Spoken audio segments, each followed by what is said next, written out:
The courtroom echoed, with the judge's final words. "This inheritance is rightfully yours, Miss Harper. Your parents' actions constitute fraud." My mother's eyes widened in shock, her hand clutching my sister's arm. Dad stared at the floor, his face pale as paper. And in that moment, the betrayal I'd fought so hard to expose finally shattered our family forever. My name is Sarah Harper, and this is how everything changed. I remember the day it all started unraveling like it was yesterday. It was a crisp autumn afternoon, the kind where the leaves crunch under your feet and the air smells like impending rain. I had just pulled into the driveway of my childhood home, a modest 2-story house in suburban Chicago, with its faded blue shutters and the old oak tree out front that I'd climbed as a kid. I was there to sort through Grandma's things. She'd passed away 6 months earlier, leaving behind a will that named me as the primary beneficiary of her estate. It wasn't a fortune by any means, but it included her cozy lakeside cabin up in Michigan, some savings bonds, and a collection of antique jewelry that held more sentimental value than anything. As I stepped inside, the familiar scent of Mom's apple pie hit me. She always baked when she was nervous. "Sarah, honey, you're early," she said, wiping her hands on her apron, her voice a touch too bright. Dad was in the living room, fiddling with the remote, pretending to watch a football game. My sister Lily was lounging on the couch, scrolling through her phone, her perfectly manicured nails tapping away. Lily was 3 years younger than me, always the golden child, prettier, more outgoing, the one who got the dance lessons while I studied late into the night. We sat down for coffee, and that's when the conversation turned awkward. "So, about Grandma's will," Mom began, stirring her mug endlessly. "We've been thinking, Lily's been struggling with her student loans, and that cabin would be perfect for her to start fresh. Maybe we could rearrange things a bit?" I blinked, setting my cup down. "Rearrange? What do you mean?" Dad cleared his throat. "Well, kiddo, your grandma always said family comes first. Lily could use the help more than you right now. You've got that stable job at the marketing firm." I felt a knot form in my stomach. "But the will specifies it's for me." Grandma left notes. She wanted me to have it because I took care of her those last years. Lily looked up, her eyes innocent. "Sarah, come on. It's not like you need it. I'm trying to launch my boutique, and the cabin could be my creative space. We'd all share it, right?" The room fell silent, except for the tick of the grandfather clock. I forced a smile, but inside, something cracked. This wasn't just about money or property. It was about years of feeling like the afterthought, the reliable one who didn't need pampering. That night, as I drove home to my small apartment, I couldn't shake the unease. Why were they pushing so hard? Over the next few weeks, things escalated subtly. Mom called daily, weaving guilt into every conversation. "Lily's so stressed, Sarah. Think of her health."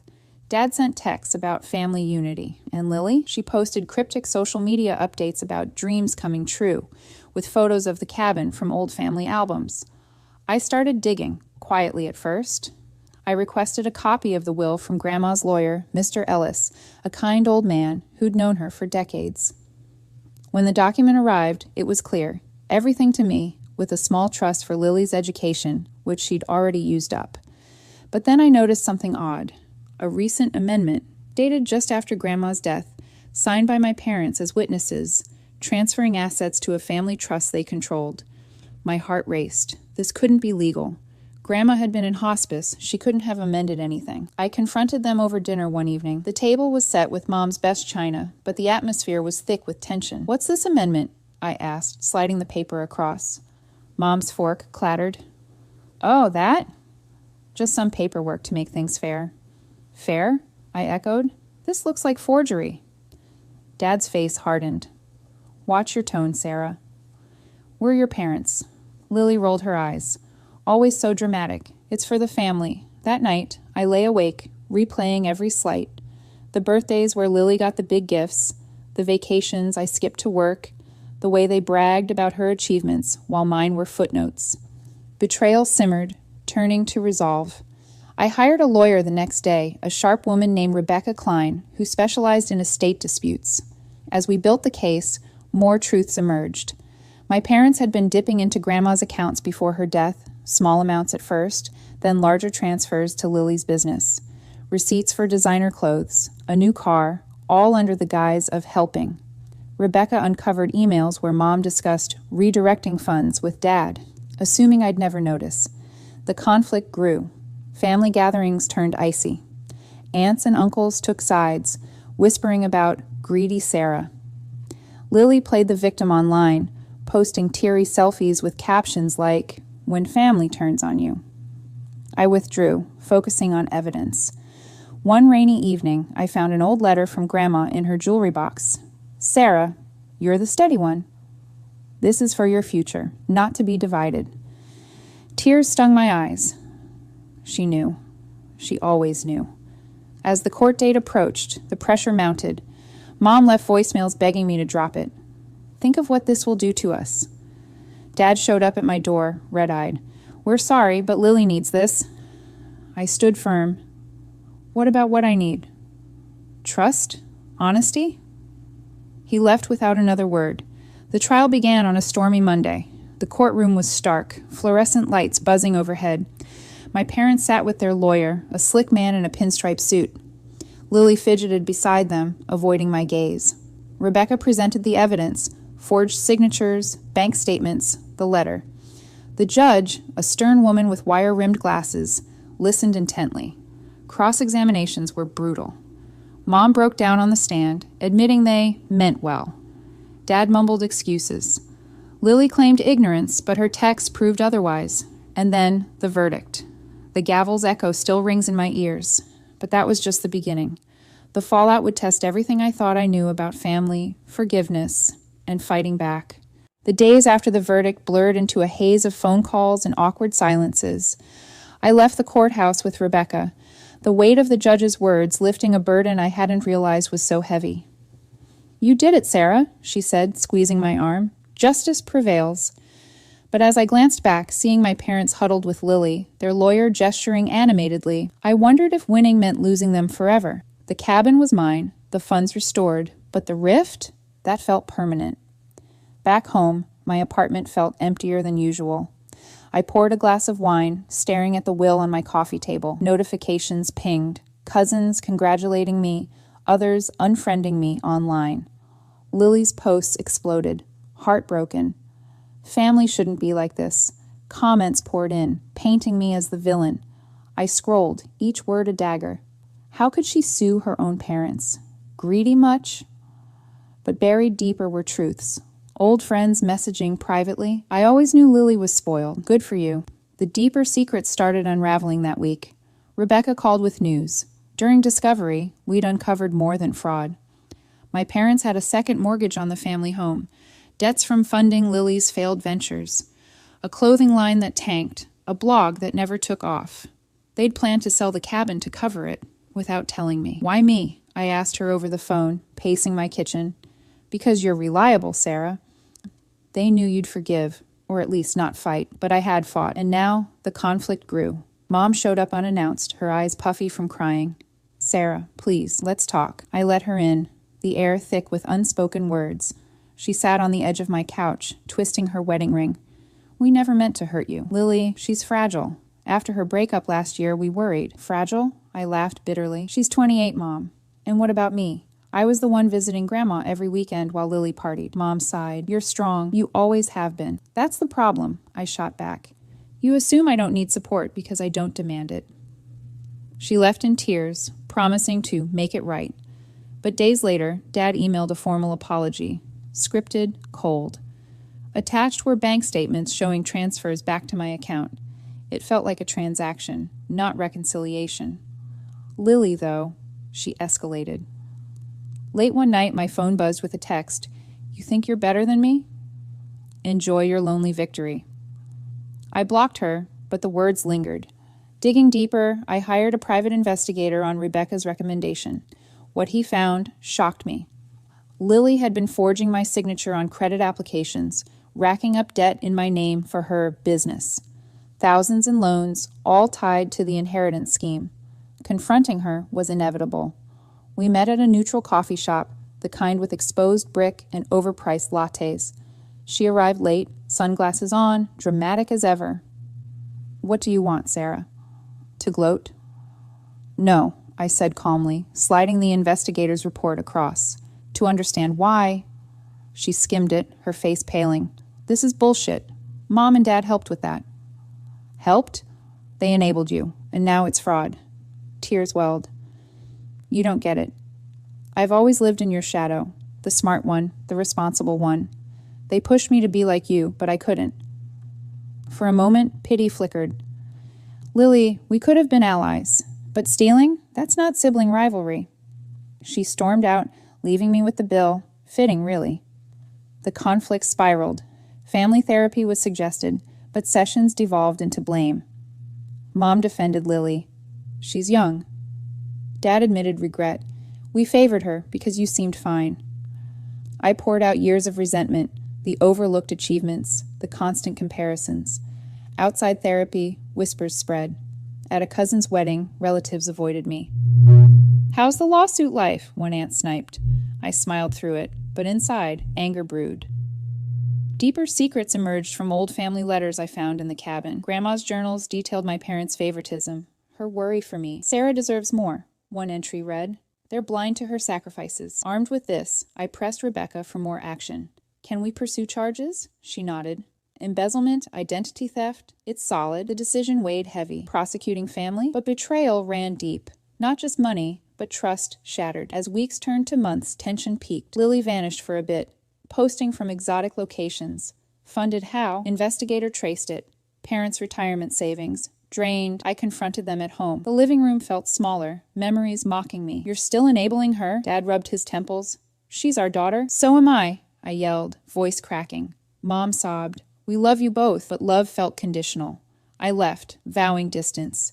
Yet glimmers of change appeared. Dad called alone. I see now. We messed up. It was a start, but scars remained. The conflict grew internal. Forgive or forge ahead alone. Little did I know, the emotional breakdown loomed, threatening to undo it all. The breakdown hit like a freight train, unexpected and all-consuming. It was a quiet Tuesday evening, rain pattering against my apartment windows, when I finally unpacked Grandma's jewelry box. Inside, nestled among pearls and rings, was a faded photo. Me, as a child, laughing with her at the cabin, Lily nowhere in sight. The caption, my true heir. Tears came unbidden, hot and relentless. I sank to the floor, sobbing for what felt like hours. All the suppressed pain, the betrayal, the isolation, erupted. Why had I fought so hard? For property or to prove I mattered? That night, I didn't sleep. Memories flooded. Childhood slights, like when parents skipped my graduation for Lily's recital. Adulthood echoes, them borrowing money, just this once, never repaid. The lawsuit had exposed it all, but victory tasted bitter. The next day, I called in sick, wandering the city aimlessly. Coffee shops blurred, parks felt empty. A text from Rebecca, charges filed, court date set. It should have empowered me, but dread coiled. Family reactions poured in. Aunts called, pleading, drop it, Sarah, for peace. Uncles emailed threats. You'll regret this. Lily's friends harassed online, calling me heartless. The turning point came at therapy. Alone this time, my therapist probed, what do you want truly? Justice, I whispered, but also family. She nodded. Sometimes boundaries are love. Inspired, I reached out to Dad. We met at a park bench, autumn leaves swirling. He looked older, weary. Sarah, I'm sorry. We projected our failures onto you girls. Failures? He confessed. Early marriage, financial struggles, favoring Lily to fix their regrets. You reminded us of what we could have been. Independent. Tears fell. I needed you too. We hugged, tentative but real. Mom followed, a tearful lunch where she admitted jealousy. You were so like your grandma, strong without us. Lily, though, radio silence, until one stormy night she showed up drenched at my door. I hate you, she spat, then collapsed crying. We talked till dawn. She revealed deeper pain, eating disorders from pressure, failed relationships mirroring parents' favoritism. I thought stealing would make me equal. It's not a competition, I said softly, but it felt like one. Dawn broke with fragile understanding.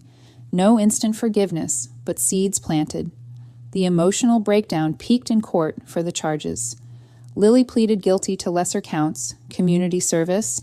Parents faced probation. The judge lectured, "Family isn't entitlement." Outside, we stood awkward. Mom hugged me first. "Can we try again?" I nodded, tears mixing with rain. Slowly, healing began. Family dinners, cautious. Lily volunteered with me at Grandma's old hospice, bonding over stories. Dad helped renovate the cabin, for all of us. But turning points twist. A hidden letter from Lily surfaced. Apologies, but hints of resentment. "I'll always envy you." Trust wavered. Was this real? As emotions swirled, I realized breakdown led to rebirth. Stronger boundaries, honest talks. Yet, the true resolution awaited. Revenge not in vengeance, but in reclaiming my life. The resolution unfolded gradually, like dawn chasing away shadows. With charges settled, I focused on rebuilding, not just relationships, but myself. The cabin became my sanctuary. Weekends spent painting walls, planting gardens, honoring Grandma's memory. I invited family selectively, starting small. First, Dad. We fished on the lake, silence comfortable. "Proud of you, kiddo," he said, reeling in a catch. Mom joined next, baking pies in the tiny kitchen. Laughter echoed, tentative but genuine. "I missed this," she admitted. Lily was last, a probation-mandated visit. We walked trails, words careful. "Thanks for not pushing harder in court," she said. "I did it for us," I replied. Revenge? It wasn't dramatic. No public shaming. Instead, poetic justice. I thrived. Promoted at work, I bought a small house, invested wisely. Lily watched, inspired. She started therapy, launched a real business without handouts. Parents changed too. They sold assets to repay debts, attended counseling. Family nights shifted. Equal spotlights, no favorites. One evening, at the cabin for Thanksgiving, tension lingered, but eased. Turkey carved, stories shared. Lily raised a glass. To new beginnings. We clinked, eyes meeting. Forgiveness bloomed, not erasing scars, but healing them. Months later, the judge's verdict echoed in small wins. Lily's success, parents' pride in both. I found peace, dating someone kind, traveling. The story closed with us, imperfect, but united. What would you do if this happened to you? Tell me in the comments. Thank you for watching The Wordy Revenge. If this story touched your heart, don't forget to like, share, and subscribe for more tales of betrayal, justice, and redemption. Until next time, stay strong and never stop believing in your truth.